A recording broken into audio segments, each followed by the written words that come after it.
पृथ्वी की सतह को पार करने के सबसे तेज तरीके के रूप में बिल किया गया हाइपरलूप सबसे महान का प्रतिनिधित्व करता है। पीढ़ियों के लिए परिवहन बुनियादी ढांचे में छलांग, पोर्ट्स में बैठे यात्रियों के साथ जो दबाव वाली ट्यूबों के माध्यम से एयरलाइन की गति से यात्रा करते हैं, विद्युत प्रणोदन और चुंबकीय उत्तोलन का उपयोग करते हुए अवधारणा यात्रा के समय को कम करने का वादा करती है। प्रमुख शहरों के बीच कई घंटों से लेकर मिनटों तक। हालांकि यह विज्ञान कथा की तरह लग सकता है, हाइपरलूप अब एक वास्तविकता बनने के कगार पर है। यह उस अवधारणा के पीछे की कहानी है जो हमारी दुनिया में क्रांति लाने वाली है। हाइपरलूप की कल्पना पहली बार 2012 में टेस्ला और स्पेसएक्स के संस्थापक एलोन मस्क ने की थी। अगले वर्ष जारी एक श्वेत पत्र में मस्क ने एक भविष्यवादी सुपर हाई स्पीड परिवहन प्रणाली के लिए अपनी दृष्टि निर्धारित की, जो यात्री पोर्ट्स को स्टील ट्यूबों में आंशिक वैक्यूम के माध्यम से आगे बढ़ते हुए देखेंगे। पारंपरिक वाहनों को धीमा करने वाले दो प्रमुख कारकों को संबोधित करते हुए घर्षण और वायु प्रतिरोध, लॉस एंजल्स और सैन फ्रांसिस्को के बीच एक संभावित मार्ग की खोज करते हुए मस्क का मानना था कि उनकी अवधारणा 8 घंटे की बस की सवारी, 4 घंटे की ट्रेन यात्रा और जटिल 3 को कम कर सकती है। दोनों शहरों के बीच हवाई यात्रा का अनुभव मात्र 30 मिनट तक। मस्क के पहले हाइपरलूप प्रस्ताव के तहत उन्होंने सुझाव दिया कि कंप्रेशन पंखे हिलेंगे, यात्री पोर्ट्स के आसपास की हवा ड्रेप को कम करने के लिए और नीचे एयर बेरिंग बनाने के लिए उन्हें ट्यूबों की सतह से तैरते हुए। यह ध्यान दिया जाना चाहिए कि मस्क की प्रारंभिक हाइपरलूप अवधारणा इस्तांबुल से किंगडम ब्रुनेई के वायुमंडलीय रेलवे से 10 लाख मील दूर नहीं है, जो 1847 से 1848 तक यूके में एक्सेटर और प्लायमाउथ के बीच चलती थी। उस प्रणाली ने दबाव वाली हवा के साथ गाड़ियां चलाईं। हवा को एक पाइप से निकाला जाता था, जो मार्ग के साथ लगभग हर 3 मील की दूरी पर स्थित पंपिंग स्टेशनों द्वारा रेल के बीच दौड़ता था, जिससे एक वैक्यूम बनता था। इस पाइप में निहित एक पिस्टन ट्रेन से जुड़ा था, जिसने इसे आगे बढ़ाया।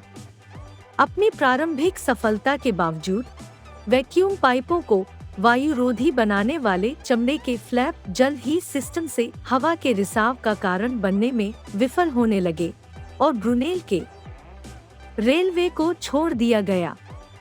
$6 बिलियन के करीब अनुमानित मूल्य टैग के साथ मस्क की पहली हाइपरलूप अवधारणा कभी सफल नहीं हुई, लेकिन इस तरह के प्रत्यक्ष तरीके से शहरों को जोड़ने के प्रभावशाली विचार और क्षमता ने एक गहन रुचि जगाई। अब कई पूरी तरह से विकसित कंपनियां हाइपरलूप सिस्टम को वास्तविकता में लाने के लिए महत्वपूर्ण कदम उठा रही हैं। हाइपरलूप ट्रांसपोर्टेशन टेक्नोलॉजीज या HTT आक्रामक प्रगति कर रहे हैं और हाल ही में फ्रांस में एक पूर्ण पैमाने पर परीक्षण ट्रैक का निर्माण किया है। हालांकि वर्तमान स्टैंडिंग में पैक के स्पष्ट नेता वर्जिन हाइपरलूप 1 है। वर्जिन हाइपरलूप 1 2021 तक हाइपरलूप सिस्टम को परिचालन में लाने की अपनी साहसिक महत्वाकांक्षा को प्राप्त करने की राह पर है। मूल रूप से 2014 में हाइपरलूप 1 के रूप में गठित, 2017 में सर रिचर्ड ब्रैनसन के एक महत्वपूर्ण निवेश के बाद कंपनी को रीब्रांड किया गया था। मस्क की मूल योजना से थोड़ा हटकर वर्जिन हाइपरलूप 1 की तकनीक 2 बुनियादी सिद्धांतों को जोड़ती है। पहला चुंबकीय उत्तोलन या मैग्लेव है, एक तकनीक जो पहले से ही मोनोरेल में यात्री पोर्ट्स को उठाने और उन्हें अपनी रेल के साथ ले जाने के लिए उपयोग की जाती है। चुंबकीय उत्तोलन चुंबकों के 2 सेटों का उपयोग करता है, एक ट्रैक से ट्रेन को पीछे हटाना और उसे ऊपर की ओर उठाना, और दूसरा कम घर्षण के साथ ट्रैक के साथ तैरती ट्रेन को काफी गति से ले जाना। दूसरा सिद्धांत यात्री पोर्ट्स के माध्यम से यात्रा करने के लिए कम दबाव वैक्यूम सील बंद वातावरण का उपयोग है। अधिकांश हवा को ट्यूबों से हटाकर और जमीन से कोई संपर्क नहीं होने से फली चलते समय बहुत कम या बिना किसी प्रतिरोध के सामना करती हैं।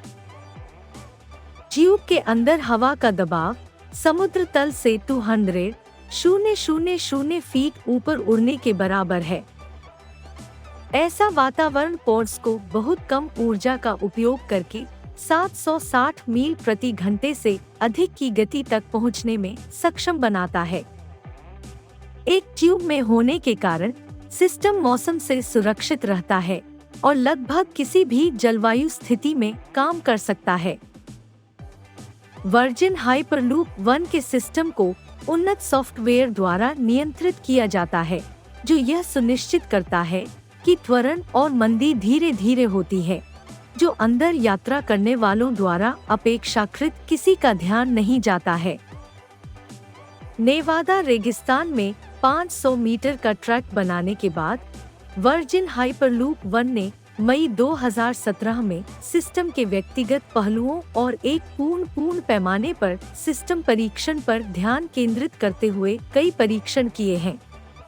शुरुआत से ही मस्क ने हमेशा कहा था कि हाइपरलूप की अवधारणा ओपन सोर्स होगी और उन्होंने सक्रिय रूप से दूसरों को एक साथ आने और अपनी भागीदारी से स्वतंत्र रूप से आवश्यक तकनीक विकसित करने के लिए प्रोत्साहित किया। इसके कारण कई स्टार्टअप और छात्र टीमों का गठन हुआ, जिन्होंने सफलता की अलग अलग डिग्री के साथ हाइपरलूप तकनीक के विभिन्न पहलुओं को विकसित किया।